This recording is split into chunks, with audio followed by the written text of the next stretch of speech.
राहुल गांधी जिंदाबाद सोनिया गांधी जिंदाबाद राहुल गांधी जिंदाबाद सोनिया गांधी जिंदाबाद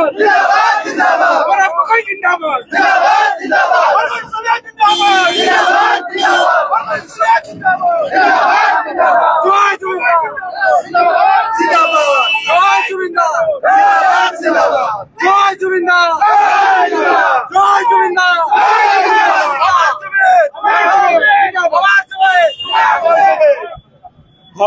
আপোনালোকে শুনা পালে কংগ্ৰেছৰ প্ৰতিবাদ এহাতে জয় জুবিন দা আৰু এফালে গৌৰৱ গগৈ জিন্দাবাদ আচলতে ৰাজনীতি নে কি সেই বিষয়ে কথা পাতিবলৈ চেষ্টা কৰিম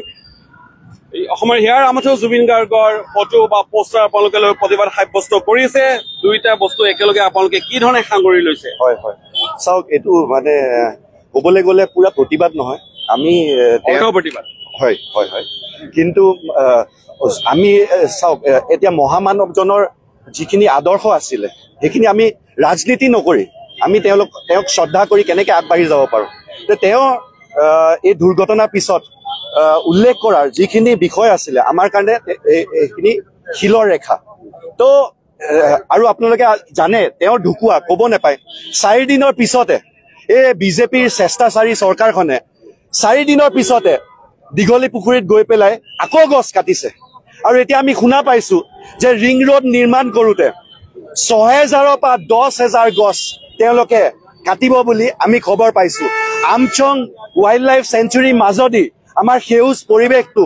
পুৰা নষ্ট কৰি নচাত কৰি তেওঁলোকে এটা ষড়যন্ত্ৰ কৰিছে আমি জুবিনদাৰ অনুৰাগী হৈ তেওঁলোকৰ ৰাজনীতি কৰিবলৈ অহা নাই কিন্তু তেওঁৰ অনুৰাগী হৈ পেলাই এই বিষয়খিনি আমি অসম চৰকাৰক সকীয়াই দিব খুজিছো যে আৰু গছ কাটা নহব আৰু গুৱাহাটীত যদি আৰু এডালো গছ কাটা যায় প্ৰতিবাদ হ'ব তীব্ৰ প্ৰতিবাদ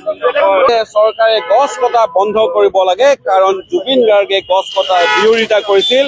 ৰিং ৰোড নিৰ্মাণৰ বাবে চৰকাৰে যি গছ কাটিব যি ধাৰণা কৰা হৈছে তাত তেওঁলোকে বিৰোধিতা কৰিছে লগতে গুৱাহাটী উন্নয়নৰ নামত যিদৰে গছ কাটি তহিলং কৰা হৈছে তাৰ বিৰোধিতা কৰিছে আৰু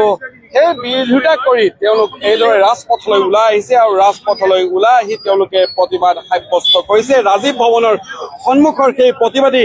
দৃশ্য আমি আপোনালোকক দেখুৱাইছো হাতে হাতে প্লেকাৰ্ড লৈছে জুবিন গাৰ্গৰ স্কেচ আঁকি লৈ তেওঁলোকে জাষ্টিছ ফৰ জুবিন গাৰ্গ তেওঁলোকে লিখি ৰাজপথলৈ ওলাই আহিছে আৰু